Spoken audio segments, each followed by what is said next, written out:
What's up, everybody, and welcome to, shockingly, my first music ranking. The channel says movies, music, and games, and I apologize how much I've neglected the music side of things. But on the road home from my vacation this past week, I just started to put together some lists for some album rankings, some band rankings that I wanted to do, and this was one of the top ones on this list, my Godsmack ranking. I've always been a huge fan of Godsmack. I know that they are a popular band to hate on. Whatever, if you're here for that, you're not gonna find any entertainment from me down in the comment section. Like what you like, let me like what I like. They've always been one of my favorite bands. Certainly some albums better than the others, which is why we're gonna get into this. And as of the recording of this video, they have 7 albums out right now. So I'm gonna rank them from 7 to 1, worst to best, even though there's not any of the albums that they put out that I would say is a bad album. I think that the bottom 2, I would say, are just good, and all the way up to my favorites, which are some of my favorites of albums of all time, ones that have certainly influenced me as a guitarist, ones that were one of the first albums that I've learned how to play on guitar. So I have a lot of personal ties to the band Godsmack. I've seen them 2 or 3 times live, love them live. Like I said, just a huge fan in general. So if you are a passionate fan like I am, don't get offended by any of my placements on here. Like I said, I like all of these albums. These are just my preference from worst to best. Starting off with number 7, which to me is my least favorite by quite a bit, and that is 4. 4th album by them, and this was when they started to go into kind of a rock, bluesy, kind of experimental little phase here.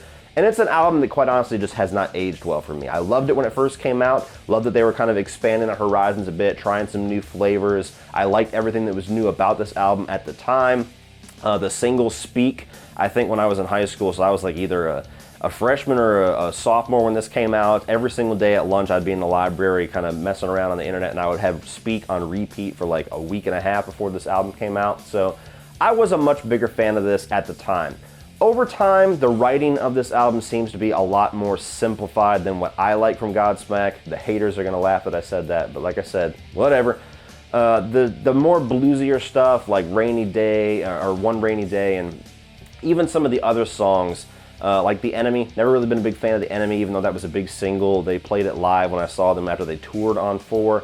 And it's an album to me that does not have the punch, does not have near the balls or the excitement that I come to Godsmack for. Still some very good songs on this album. Like I said, I still like Speak. Shinedown's a good song. I like No Rest for the Wicked. There are some songs in here that I would put if I was making a little compilation. But overall, as a whole, 4 is my least favorite album by Godsmack. Coming right above that, actually a pretty decent little gap between number 7 and number 6, and this might surprise some people because I actually reviewed this album. It's a video that has quite a few views, and my thoughts have changed a little bit on When Legends Rise. At the time of release, this was easily the worst album for me, and it was the point where this would have been the one album on this list that I would have said I'm not a fan of. Before the album came out, there was a lot of press where Sully was talking about wanting to go in more of a mainstream direction, and that word always scares the shit out of me because mainstream to me means simple, radio-friendly, watered down, kind of going the Nickelback route. And whenever this album came out, I was not a fan of what I had heard from it. I was not a fan of Bulletproof. The album dropped, and I think I listened to it for a week and was just kind of done, which has never happened for any Godsmack album, to where I'm bored with it that quickly.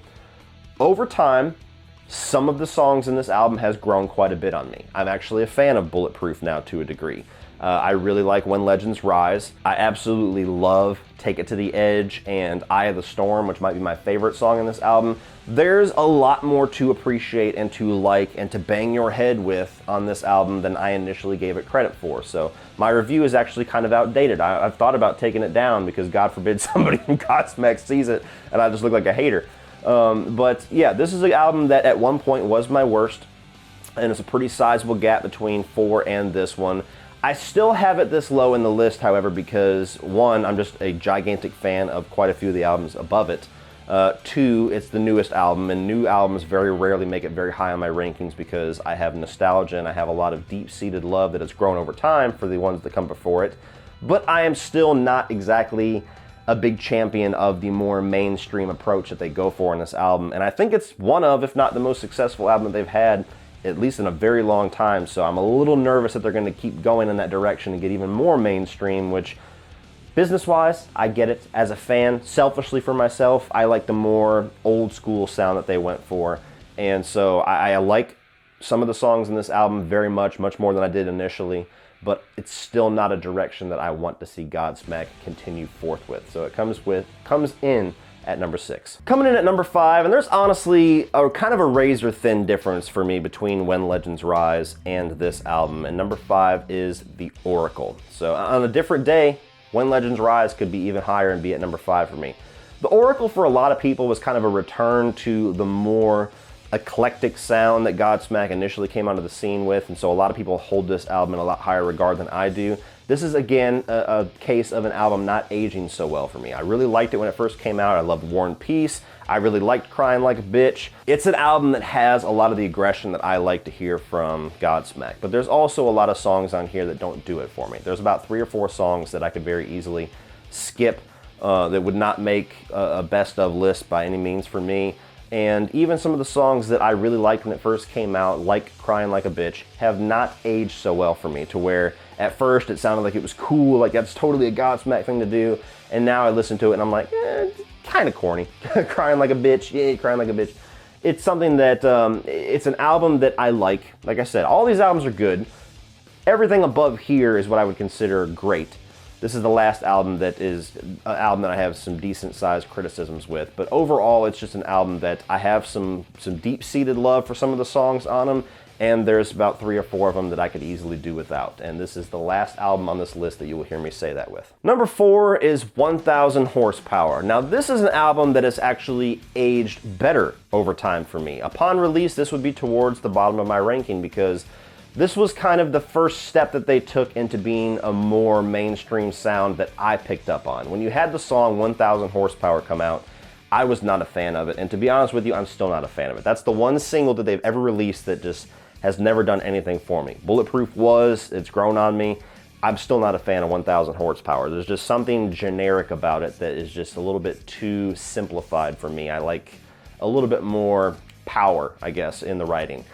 Get to everything else in this album, it's actually a very strong album. There's a lot of different tastes, of different flavors that they put in here, like Generation Day, and it's an album that has a lot to offer. It has some of the old school aggression and things that you want, like Locked and Loaded, one of my favorite songs from this album. It's kind of subtly about Nikki Sixx. It's like a spiritual sequel to Crying Like a Bitch.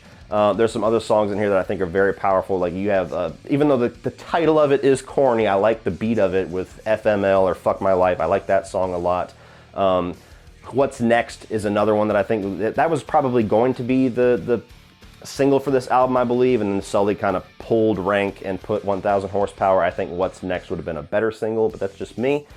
And it's an album that, to me, I like it because it has some variety. It has the aggression, it has the classic Godsmack sound, but it has things like Generation Day that kind of flesh it out, make it feel a little bit different, a little bit more unique, without going in a direction that I don't like being more mainstream. It's just trying out some different colors to their sound. So I actually really like this album. Over time, I've grown to like it more, where at first it kind of worried me a bit, and it sits here at number 4. Top 3. Now, if I'm being honest, these top 3 are pretty hard to rank because to me, they are the cream of the crop as far as Godsmack albums. And I think that most Godsmack rankings or top 5s or whatever you want to call them will have one of these 3 at the top. In fact, most of them might have these 3 in the top 3. But despite it being sacrilege for some, number 3 for me is the debut, the self-titled album, Godsmack. This is one where they came onto the scene, really kicked a fucking door open, where they had songs like Voodoo that was tearing up the radio, then you had Whatever, and then Keep Away. These, to some, are still their best and most popular songs. This was not the album that actually made me a Godsmack fan. I knew about them, and they were kind of very prominent in the radio sphere and everything, but I wasn't quite a fan yet. It was until one of the albums above it that really made me a fan, which is why I hold it in a little bit higher regard. But this is an album where I love going back to it. I love songs like Moon Baby, where if you read Sully's novel, you kind of find out what some of these lyrics mean as far as like failed relationships, and you know, there I was staring into the dead and stuff like that. Is very cool to where I listen to them and it mean a little bit more for me personally because I know the stories behind it.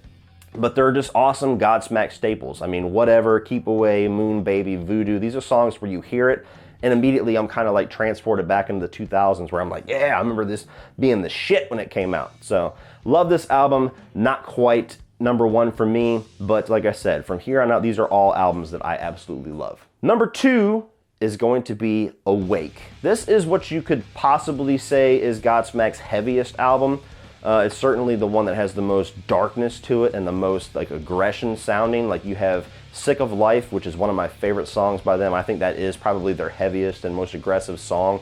But there's a lot of different things in this album that I love. I love Sick of Life. Awake is a very big single for them, but I also love songs like Spiral and songs like Mistake, where you have this very heavy, aggressive sound, but they kind of had that voodoo, kind of eclectic, more drum-centric flavor kind of mixed into these heavy metal, hard rock songs that gives this album a very distinctive flavor for me and a very distinctive sound, to where, as my top two, these two albums that are in the top are ones that I most commonly go to. If I'm in a Godsmack mood, one of the songs off of these top two albums is typically the one that I put on first. Which leaves Faceless as number one. And this is the album that made me a Godsmack fan. This was the first, either the first or the second guitar tablature book that I ever bought. I learned quite a few of the songs on here. It really kind of helped me learn guitar whenever I first started picking it up when I was 14 years old. And this has the most songs that I absolutely love. This is basically one of those albums that I could listen to from start to finish and not skip a single song. There's about one of those albums, if you're lucky, for every single band. For me, Faceless is that album for Godsmack. From start to finish, I mean, I love Straight Outta Line. You get I Stand Alone, which is probably their biggest song, or at least at one point was their biggest song. Even some of the more underrated songs like Releasing the Demons. I love Serenity. They always had like this staple of having like a more slowed down, eclectic song. Serenity is probably my favorite of those types of songs. And it's an album that it means a lot for me personally. It's made me the fanatic that I was and still continue to be to a certain degree of Godsmack. It's an album that was very important to me learning guitar. It's an album that I just literally melted the damn CD that I had it on repeat so much when I was a teenager. And it's still, when I'm in the mood for a Godsmack, like I said with Awake, this is typically the album that I'll pull a song from and start my little Godsmack mood with, is a song from Faceless. It is my number one, my favorite Godsmack album, Faceless. So what do you guys think? Let me know your ranking down below. Like I said, please don't deliver a bunch of bullshit, hate, and shit talking down below. I really don't give a shit if you don't like Godsmack. I like them. If you were here, then you should be somebody who likes them. Otherwise, you just wasted 17 fucking minutes. But this is a ranking that I've wanted to do for a while. I'm going to be doing some more of these. It's not going to become like a regular thing. I'm going to try to mix it in like I do with my game reviews. Try to do a little bit more regular music stuff. I have a Alice in Chains video coming out in the coming months that I am very excited about, that I have a lot of things working on with. That's going to be really cool. So expect some more stuff like this if you're a fan. If you're not, stay tuned for more movie and video game stuff. But Godsmack fans, let me know your ranking down below. Please like and share this video. Hit that subscribe button if you enjoyed this, want to see some other stuff. I have a lot more movie reviews, but I'm going to be fleshing out more of the other two sides of this channel. And as always, guys, remember, opinions are like assholes, but that doesn't mean that you have to be.